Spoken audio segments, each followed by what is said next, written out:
সুখ মানুষের কপালে লেখা থাকে।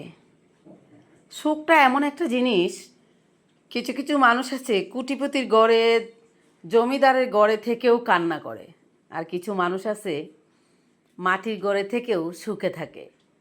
সেজন্যই সুখ আসলে কোনো দিক থেকেই কোনোভাবেই কেনা যায় না। সুখটা শুধুমাত্র কপালের লিখন, কপালে লেখা থাকে কার কপালে সুখ আছে এবং কার কপালে নাই।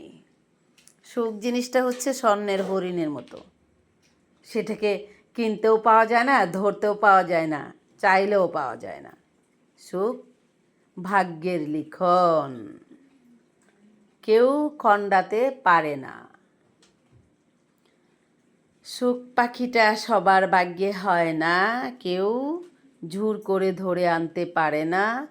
সুখ হচ্ছে কপালের এবং ভাগ্যের লিখন, কেউ খণ্ডাতে পারে না।